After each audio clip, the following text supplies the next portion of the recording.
Bonjour et bienvenue sur autoplus.fr. C'est à l'occasion du salon de Genève que Mercedes a décidé de nous présenter la Mercedes classe E restylée. Nous avons pu la découvrir en marge du salon et on va faire le tour ensemble pour voir ce qui change vraiment.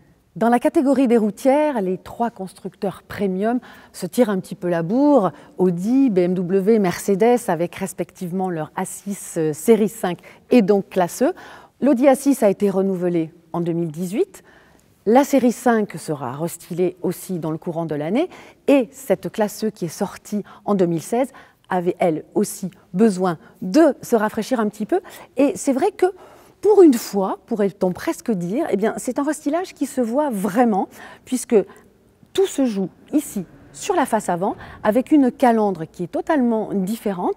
Le dessin est inversé, le bouclier aussi a été changé. Idem pour les optiques qui sont beaucoup plus fins. Et puis quand on rentre vraiment dans le détail, on remarque ici qu'il y avait sur la précédente classe E avant donc ce restylage, il y avait un décroché qui n'était pas forcément gracieux et là qui a été plutôt bien rattrapé.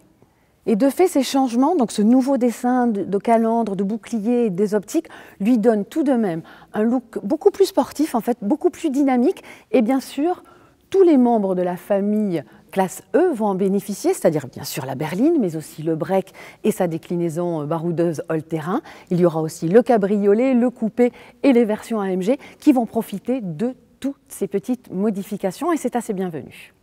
C'est peut-être à l'arrière qu'on va remarquer le plus de changements en fait esthétiques, puisque souvenez-vous sur la version actuelle non restylée, donc on avait ici les optiques qui étaient des blocs assez imposants, mais juste sur cette partie-là. À présent, les optiques sont beaucoup plus fins et surtout, grande nouveauté, ils sont en deux parties. De la même manière, le bouclier aussi a été modifié et l'ensemble donne également beaucoup plus de dynamisme. À l'intérieur, on a quelques changements également.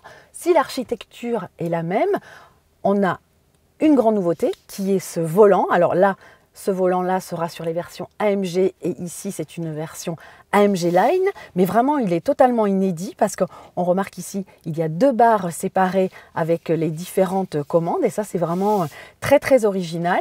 Côté instrumentation, eh bien, la classe E disposait déjà d'une dalle comme celle-ci. La seule différence, c'est que maintenant, c'est une instrumentation totalement numérique, digitale et qui sera surtout de série, alors qu'avant, c'était en option. Autre petit changement, ici, le pavé tactile, il a été modifié, il est beaucoup plus simple et il est extrêmement pratique. Ça permet de guider l'écran ici, qui lui aussi est tactile, hein, bien sûr, mais là, on peut avoir cette ergonomie qui est extrêmement pratique. Mais il n'y a pas que les versions AMG ou AMG Line qui profiteront d'un volant avec un tout nouveau design. Les versions plus sages, plus d'entrée de gamme, auront elles aussi un volant totalement différent, mais qui est totalement inédit. Comme il s'agit d'une version restylée, il n'y a pas de modification à l'arrière, mais c'était quand même important de vous le montrer parce qu'on est quand même superbement bien installé et puis on retrouve tout l'univers très luxueux quand même de cette classe E. Côté motorisation, la palette sera exactement la même sur cette version restylée. La seule différence sera sur les versions hybrides rechargeables qui seront disponibles. Alors cela va dépendre des marchés, mais la différence entre l'actuelle et la version restylée sera que dorénavant, la berline et le break et toutes les versions 4MATIC pourront être proposées en version hybride rechargeable, essence et diesel. Enfin, il faut savoir qu'on pourra commander cette nouvelle classe E restylée à partir du mois de mai et qu'elle arrivera dans les concessions au début de l'été.